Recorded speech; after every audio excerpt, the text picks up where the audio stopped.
Hi everyone, welcome back to our podcast. I'm Sara, and today we're going to talk about something that's incredibly important whether you're starting a new job, attending a business meeting, or even just networking: how to introduce yourself professionally. Not only will we discuss the structure of a professional introduction, but I'll also guide you through some essential vocabulary, grammar tips, idioms, and common phrases that can really help you make a great first impression. So, let's dive in. When you're introducing yourself professionally, the first thing you need to consider is your audience. Who are you speaking to? Is it a potential employer, a colleague, or perhaps a client? The context will determine the tone and content of your introduction. For example, in a job interview, you might start with something like, "Good morning, my name is Sara, and I'm excited to be here today. I have a background in marketing with over 5 years of experience in digital campaigns and brand management." Notice how I clearly state my name, express enthusiasm, and give a brief overview of my professional background. This is key in making a strong and positive first impression. Let's break down some of the vocabulary I just used. The phrase "background in marketing" refers to my experience and education in that field. The word experience itself is a common noun used in professional settings to describe the knowledge or skills you have gained over time. Digital campaigns refers to marketing efforts done online, and brand management is the process of maintaining and improving a company's image or products. When giving a professional introduction, it's also important to use the right verb tenses. Notice how I use the present perfect tense with "I have worked" and "I have a background." The present perfect tense is used to talk about actions or experiences that are relevant to the present moment. It's perfect for interviews or meetings because it highlights your ongoing relevance to the role or conversation. Now, let's talk about using articles correctly. In English, articles like a, an, and a, the are crucial but often tricky for learners. In my example, I said a background in marketing. I used a because I'm referring to one of many possible backgrounds someone could have. However, if I were referring to something more specific, I might use a the, as in, the background that makes me suitable for this role. Another important aspect of a professional introduction is how you express your enthusiasm or motivation.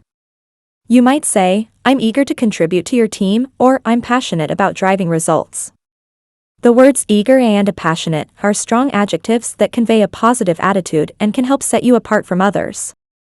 Let's talk about some idioms and phrases that you can use to make your introduction stand out. For instance, if you want to express that you're looking forward to the opportunities ahead, you might say, "I'm ready to hit the ground running." This idiom means that you are prepared to start work immediately and with enthusiasm. It's a great way to show that you're proactive and motivated. Another useful phrase is "wear many hats," which means you have a variety of skills or responsibilities.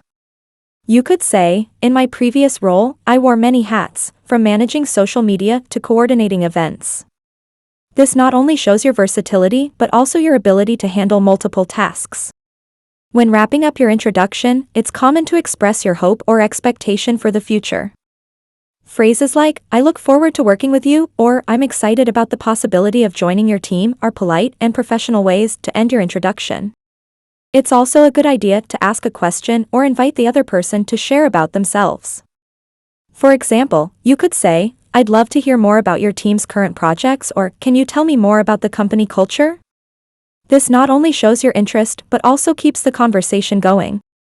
Let's touch briefly on pronunciation, which is often overlooked but incredibly important.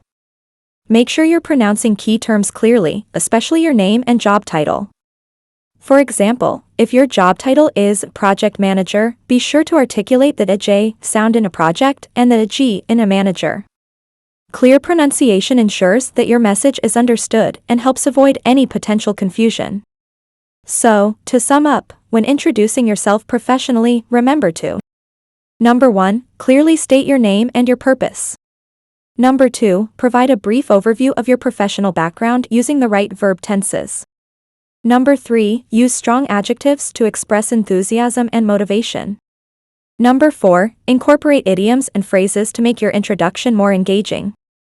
Number 5, end with a forward-looking statement or a question to keep the conversation going. Mastering the art of professional introductions can open many doors, whether you're networking, job hunting, or simply trying to make a positive impression in your workplace. Practice makes perfect, so don't hesitate to rehearse your introduction until it feels natural. Thank you so much for joining me today. I hope you found these tips helpful. If you did, please give this video a thumbs up and subscribe for more content like this. And as always, feel free to drop any questions or share your own experiences in the comments below. I'd love to hear from you.